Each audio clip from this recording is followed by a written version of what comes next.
অন্তর থেকে যাকে ভালোবাসবে, মানুষ ব্যালটের মাধ্যমে তাকে নির্বাচিত করে জনপ্রতিনিধি বানাবে। নিজেদেরকে সেই পর্যায়ে যোগ্য নেতা হিসেবে তৈরি করুন। আমাদের মধ্যে বিশাল দল প্রতিযোগিতা থাকবে, কিন্তু সেইটা যেন কোনোভাবে প্রতিহিংসার রূপ না নেয়, এটা খেয়াল রাখতে হবে। আমাদের প্রতিপক্ষ যারাই আছে তারা উস্কিয়ে দেবে, বিভিন্ন মিথ্যা কথা বলবে। আমরা বিভিন্ন মন্দিরে যাই, বিভিন্ন মসজিদে যাই, বিভিন্ন ধর্মীয় অনুষ্ঠানে যাই, শত শত মানুষের মধ্যে হয়তো এক দুজন মানুষ আমাদের পাশে দাঁড়িয়ে ছবি তুলে, সেইটা আমি আমাদের দলের শ্রদ্ধেয় ভারপ্রাপ্ত চেয়ারম্যান দেশ নায়ক জনাব তারেক রহমান সাহেবকে সেদিন বলেছি, তাই এই ছবি কিভাবে আমরা নিয়ন্ত্রণ করব।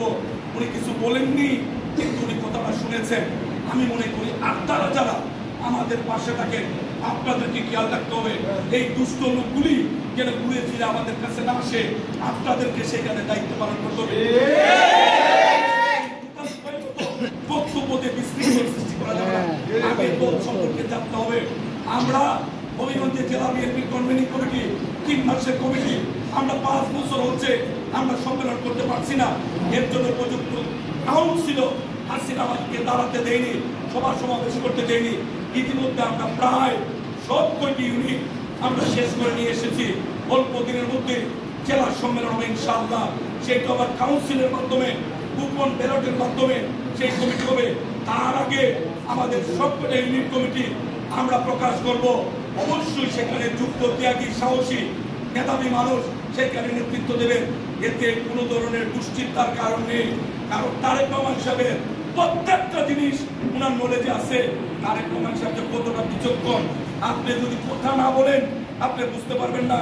উনি বিভিন্ন উপজেলার সভাপতি সেক্রেটারির নাম যেমন মুখস্থ, বিভিন্ন ইউনিয়নের পর্যন্ত কোনো যদি দক্ষ সাহসী নেতা হয়, উনি তার নাম ধরে তার বাড়ি কোথায় উনি আমাদেরকে জিজ্ঞাসা করেন। এটাই হচ্ছে জনাব তারেক রহমান। যদি আপনি ভালো কাজ করেন নেতার দৃষ্টিতে যাবেন, আর এই চলচাতুরি করে গোলাবাজি করে এই বিএনপি রাজনীতি করার দিন অনেক আগে ভাগে খেয়েছে, আর ফিরে আসবে না। আসুন আমরা এই মাগরিবের পূর্বে সবাই আল্লাহকে সাক্ষী রেখে আমরা ঐক্যবদ্ধ হই। আমাদের নেতা জনাব তারেক রহমানের নেতৃত্বে, দেশনেত্রী বেগম খালেদা জিয়ার পরামর্শে সারা বাংলাদেশে বিএনপি যেভাবে ঐক্যবদ্ধ, আমি বিশ্বাস করি হবিগঞ্জেও আমরা ঠিক কিভাবে ঐক্যবদ্ধ। লাখাইয়ে এত মানুষ 6টা ইউনিয়নে যদি নেতৃত্ব দেয়, তাহলে আপনারা কিভাবে, অনেকে আশঙ্কা করে বলেন মানুষ নেগেটিভ কথা বলে। আরে ভাই, আপনি নিজে পজিটিভ কথা বলতে শুরু করুন, তাহলে শুনবেন মানুষ কিভাবে বলে। আমি তো হাটে ঘাটে মাঠে বাজারে যাই, মানুষের খবর নই। 10টা মানুষ যদি একত্রিত হয়, এখন যদি ঠিকভাবে কথা বলে দেখবেন 9 জন মানুষ বিএনপির পক্ষে কথা বলে। এটাই হচ্ছে বাস্তবতা, এটাই হচ্ছে বাস্তবতা। অনেকে অনেকভাবে বিএনপিকে বদনামের অংশীদার করতে চায়। যদি আমরা বদনামের কাজ না করি তাহলে বিএনপির বদনাম দেওয়ার কোনো সুযোগ নাই। আমরা সবাই শপথ করি আমরা ব্যবসা বাণিজ্য নিয়মিতভাবে দেশের প্রচলিত আইন অনুযায়ী বৈধ ব্যবসা বাণিজ্য করবো, এতে দোষের কিছু নেই। কিন্তু দলীয় প্রভাব প্রতিপত্তি কাটিয়ে অন্যকে ঠকিয়ে আওয়ামী লীগ যা করেছে আমরা যেন তা করার চেষ্টা না করি। দুঃখ লাগবে, অনেকে অনেকবার জেলে গেছেন, আমার লোক অনেকে জেল কাটছেন। যদি অন্যায় করেন হয়তো আপনি থাকবেন, কিন্তু দলের পদ পদবী আপনার সঙ্গে থাকবে না রে ভাই, এটা পরিষ্কার। তাই অনুরোধ করি ধৈর্য ধরেন, সহ্য করেন, দলের মধ্যে থাকেন, সম্মান পাবেন। আমরা কি এখন করে ঘুমাই না? করে ঘুমাই? পুলিশের ভয় আছে, আওয়ামী লীগের ভয় আছে, সন্ত্রাসীর ভয় আছে। এই ভয় যদি দূর করতে পারি ইনশাআল্লাহ জনগণের ভালোবাসায় সিদ্ধ হয়ে এই দেশের মানুষকে আগামী দিনে নেতৃত্ব দেবেন আমাদের প্রিয় নেতা জনাব তারেক রহমান ইনশাআল্লাহ। উনার কাফেলার কর্মী সেটা হবে সৎ কর্মী, অসৎ মানুষকে দিয়ে বিএনপির নেতৃত্ব দেওয়া যাবে না। অনেকে অনেক স্বপ্ন দেখায়, অনেকে অনেকভাবে রাগ অভিমান করে, রাগ অভিমান করতে পারে সেটা করে বেডরুমে ভাবি বা মেয়ে আপনাদের রাগ ভাঙাবে, ছেলে রাগ ভাঙাবে, কিন্তু দলের সাথে মান অভিমান চলে না। সাথে থাকতে হবে। সিস্টেমের যদি কোনো ব্যত্যয় ঘটে সেখানে যদি সংশোধন করতে হয় আলোচনা করে ঠিক করবো। সেটা ট্রেন স্টেশনে আসার আগে আমাকে ট্রেনের স্টেশনে যেতে হবে। ট্রেন চলে গেলে আমার পকেটে ফার্স্ট ক্লাস টিকিট চিৎকার করলে ট্রেন ফিরে আসবে না।